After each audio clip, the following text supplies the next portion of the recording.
என்னங்க சொல்றீங்க? மாடோட பல்ல பார்த்து மாடோட வயதை கண்டுபிடிக்கலாமா? வெல்கம் டு சீரிஸ் 8 ஆஃப் மாடு வளர்ப்பு. பொதுவாக பார்த்தீங்கன்னா மாடுகளுக்கு கீழ்த்தாடையில் தான் பற்கள் வந்து முளைக்கும். எத்தனை பல் முளைக்கும்னு பார்த்தீங்கன்னா 8 பல் முளைக்கும். மேல் தாடையில் பல் முளைக்காது. இந்த பல் வந்து மாடு கன்றா 2 வாரத்துல வந்து முளைக்க ஆரம்பிக்கும். 2 வருஷம் வரைக்கும் அப்படிதான் இருக்கும். இதுதான் பால் பல்னு சொல்லுவாங்க. உருவத்தில் சீர்தான் இருக்கும். இது வந்து 4 ஜோடி பல் கீழே காட்டுறோம் பார்த்தீங்களா? ஒவ்வொரு வருஷத்துக்கும் ஒவ்வொரு ஜோடி பல்லு கீழே விழுந்து முடிக்கும். ஃபர்ஸ்ட் நடுவில் 2 பல் இருக்கு பார்த்தீங்களா? அது கீழே விழுந்து முடிக்கும். அடுத்தது வலது பக்கம் இடது பக்கம் உள்ள பல் விழுந்து முடிக்கும். மொத்தம் 4 ஜோடி விழுந்து முடிச்சிடும். முதல் ஜோடி எப்போ விழுந்து முளைக்குன்னு பார்த்தீங்கன்னா கன்று வந்து 2லிருந்து 2 வருடத்துக்குள்ள வந்து பல்லு விழுந்து முளைச்சிரும். 2வது ஜோடி எப்போ விழுந்து முளைக்குன்னு பார்த்தீங்கன்னா 2 வருஷத்துலேருந்து 3 வருஷத்துக்குள்ள விழுந்து முளைச்சிரும். 3வது ஜோடி எப்போ விழுந்து முளைக்குன்னு பார்த்தீங்கன்னா 3 வருஷத்துலேருந்து 4 வருஷத்துக்குள்ள விழுந்து முளைச்சிரும். 4வது ஜோடி எப்போ விழுந்து முளைக்குன்னு பார்த்தீங்கன்னா 4 வருஷத்துலேருந்து 5 வருஷத்துல விழுந்து முடிச்சிடும். ஆக மொத்தம் 6 வருஷத்துலேயே மாடுகளுக்கு 8 பல்லு விழுந்து முடிச்சிடும். இதான் வந்து நிரந்தர பல்லுன்னு சொல்லுவாங்க. இந்த பால் பல்லோட உருவத்தில் வந்து பெருசாக இருக்கும். இதை வந்து கடை சேர்ந்துன்னு சொல்லுவாங்க.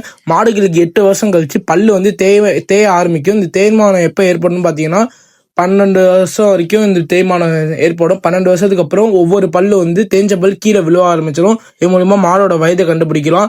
2 பல் 4 பல் 6 பல் மாடெல்லாம் இளமாடுன்னு சொல்லுவாங்க. 8 பல்ல கூட தாராளமா கொஞ்சம் வாங்கலாம். ஆனா 8 பல் மேல உள்ள மாடெல்லாம் வயதான மாடுன்னு சொல்லுவாங்க. இதை வச்சு மாடோட வயதை கண்டுபிடிக்கலாம். இது மூலம் மீண்டும் ஒரு நல்ல வீடியோ சந்திக்கலாம். நன்றி, வணக்கம்.